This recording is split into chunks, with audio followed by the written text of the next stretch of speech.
सभी भक्तजनों को राधे राधे। हर हर महादेव। श्री महाकाव्य स्कंद पुराण के अंतर्गत ईश्वर सनत कुमार संवाद रूपी श्रावण मास महात्म्य का 23वां अध्याय कृष्ण जन्माष्टमी व्रत कथन को समर्पित है। इस अध्याय में भगवान श्री कृष्ण के प्राकट्य, उनके जन्म उत्सव के विधि विधान और इस व्रत के पालन से मिलने वाले परम पुण्य का विशेष महत्व बताया गया है। इस अध्याय के मुख्य विषय और महत्व इस प्रकार हैं। जन्म उत्सव का प्रसंग। इस अध्याय में भगवान श्री कृष्ण के अर्धरात्रि में देवकी के गर्भ से जन्म लेने के शुभ योगों और प्रसंग का सुंदर वर्णन किया गया है। पूजा और सज्जा विधि। सूतिका ग्रह की रचना कार्य उसे सुंदर वस्त्रों, कलशों, दीपमालाओं, पुष्पों और फलों से सजाने तथा षष्ठी देवी सहित भगवान कृष्ण की प्रतिमा स्थापित कर षोडश उपचार पूजन का विधान बताया गया है। पाप मुक्ति और फल। इस व्रत और उद्यापन विधि जैसे कपिला गौर और कलश दान को पूर्ण करने से मनुष्य समस्त पापों से मुक्त हो जाता है। लोक और परलोक सुख। इस प्रसंग को सुनने व व्रत करने वाले को दान धान्य, पुत्र पौत्र आदि का सुख मिलता है और अंत में वैकुंठ धाम की प्राप्ति होती है। श्रावण माह महात्म्य 23वें अध्याय में कृष्ण जन्माष्टमी व्रत का वर्णन है। ईश्वर बोले, हे सनत कुमार, श्रावण मास में कृष्ण पक्ष की अष्टमी को वृष के चंद्रमा में अर्धरात्रि में इस प्रकार के शुभ योग में देवकी ने वसुदेव से श्री कृष्ण को जन्म दिया। भारत के पश्चिमी प्रदेशों में युग आदि तिथि के अनुसार मास का नामकरण होता है, अतः श्रावण कृष्ण अष्टमी को भाद्रपद अष्टमी समझना चाहिए। सूर्य के सिंह राशि में प्रवेश करने पर इस श्रेष्ठ महोत्सव को करना चाहिए। सप्तमी के दिन अल्पाहार करें। इस दिन दंत धावन करके उपवास के नियम का पालन करें और जितेंद्रिय होकर रात में शयन करें। तो मनुष्य केवल उपवास के द्वारा कृष्ण जन्माष्टमी का दिन व्यतीत करता है, वह 7 जन्मों में किए गए पापों से मुक्त हो जाता है, इसमें संदेह नहीं है। पापों से मुक्त होकर गुणों के साथ जो वास होता है उसी को सभी भोगों में रहित उपवास जानना चाहिए। अष्टमी के दिन नदी आदि के निर्मल जल में तिलों से स्नान करके किसी उत्तम स्थान में देवकी का सुंदर सूतिका ग्रह बनाना चाहिए, जो अनेक वर्ण के वस्त्रों, कलशों, फलों, पुष्पों तथा दीपों से सुशोभित हो और चंदन तथा अगरू से सुवासित हो। उसमें हरिवंश पुराण के अनुसार गोकुल लीला की रचना करें और उसे बाजों की ध्वनियों तथा नृत्य गीत आदि मंगलों से सदा युक्त रखें। उस ग्रह के मध्य में षष्ठी देवी की प्रतिमा सहित स्वर्ण, चांदी, ताम्र, पीतल, मिट्टी, काष्ठ अथवा मणि के अनेक रंगों से लिखी हुई श्री कृष्ण की प्रतिमा स्थापित करें। वहाँ 8 शल्य वाले पर्यंक के ऊपर सभी शुभ लक्षणों से संपन्न प्रसूतावस्था वाली देवी की मूर्ति रखकर उन सबको एक मंच पर स्थापित करें और उस पर्यक में स्तनपान करते हुए सुप्त बाल रूप श्री कृष्ण को भी स्थापित करें। सूतिका ग्रह में एक स्थान पर कन्या को जन्म दी हुई यशोदा को भी कृष्ण के समीप लिखें।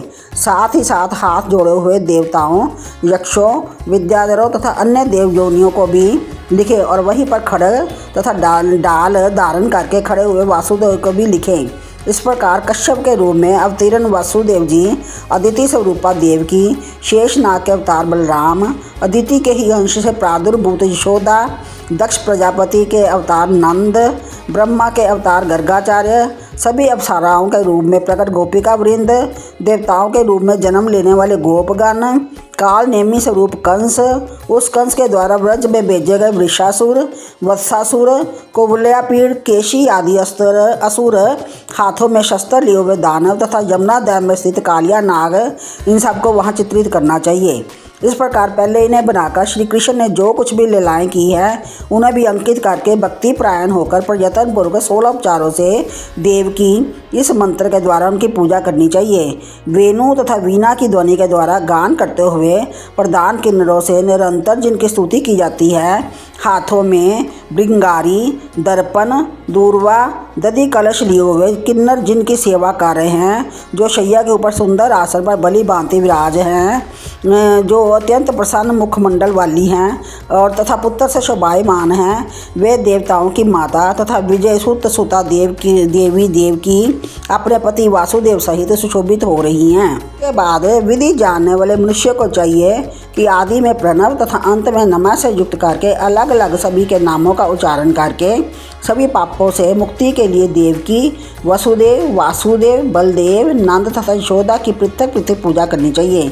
उसके बाद चंद्रमा के उदय होने पर श्री हरि का स्मरण करते हुए चंद्रमा को अर्घ्य प्रदान करें। इस प्रकार कहना चाहिए, हे क्षीर सागर से प्रादुर्भूत, हे अगत्री गोत्र में उत्पन्न आपका नमस्कार है, हे रोहिणी कांत, मेरे इस अर्घ्य को आप स्वीकार कीजिए। देवकी के साथ वासुदेव, नंद के साथ यशोदा, रोहिणी के साथ चंद्रमा और श्री कृष्ण के साथ बलराम की विधिवत पूजा करके मनुष्य कौन सी परम दुर्लभ वस्तु को नहीं प्राप्त कर सकता है।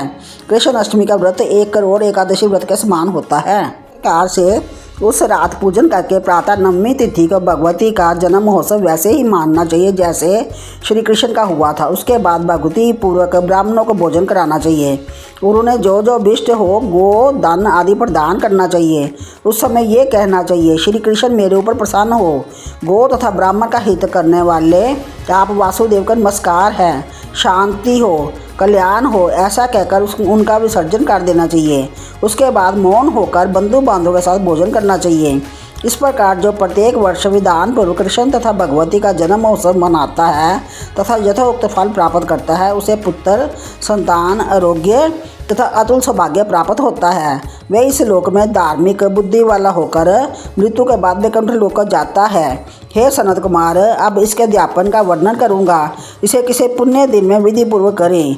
एक दिन पूर्व एक बार भोजन करें और रात में हृदय में विष्णु का स्मरण करते हुए शयन करें। इसके बाद प्रातःकाल संध्या आदि कृत्य संपन्न करके ब्राह्मणों स्वस्ति वाचन कराएं और आचार्य का वर्ण करके ऋत्विजों की पूजा करें। इसके बाद वित्त साठ्य से रहित होकर एक पल अथवा उसके आधे अथवा उसके भी आधे पल स्वर्ण की प्रतिमा बनवानी चाहिए। इसके बाद रचित मंडप में मंडल के भीतर ब्रह्मा आदि देवताओं की स्थापना करें। इसके बाद वहां तांबे अथवा मिट्टी का घट स्थापित करें और उसके ऊपर चांदी या बांस का एक पात्र रखें। उसमें गोविंद की प्रतिमा रखकर वस्त्र से आच्छादित करके व्यक्ति 16 उपचारों से वैदिक तथा तांत्रिक मंत्रों के द्वारा विधिवत पूजन करें। इसके बाद शंख में पुष्प, फल, चंदन तथा नारिकेल फल सहित शुद्ध जल लेकर पृथ्वी पर घुटने टेक कर ये कहते हुए देवकी सहित भगवान श्री कृष्ण को अर्घ्य प्रदान करें। कंस के वध के लिए पृथ्वी का भार उतारने के लिए, कौरवों के विनाश के लिए तथा दैत्यों के संहार के लिए आपने अवतार लिया है। हे हरे, मेरे द्वारा प्रदत्त इस अर्घ्य को आप देवकी सहित ग्रहण करें। इसके बाद बुद्धिमान को चाहिए कि चंद्रमा को पूर्वोक्त विधि से अर्घ्य प्रदान करें।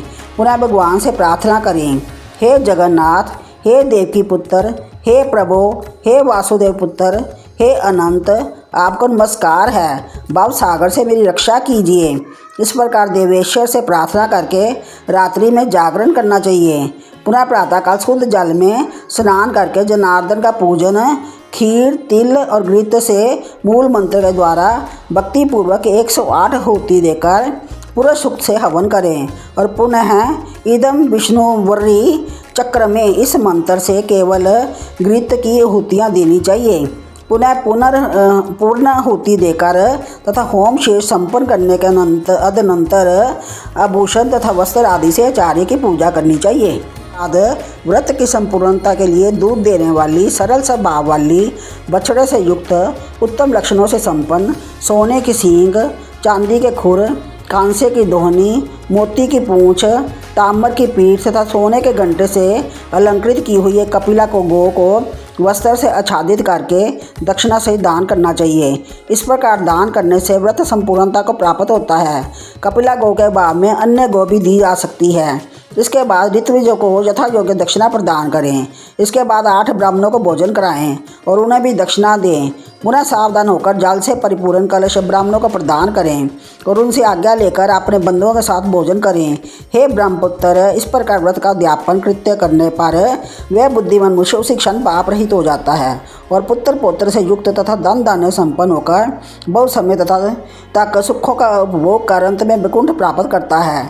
इस प्रकार श्री स्कंद पुराण के अंतर्गत ईश्वर सनत कुमार संवाद में श्रावण मास महात्म्य में कृष्ण जन्माष्टमी व्रत कथन नामक 23वां अध्याय पूर्ण हुआ।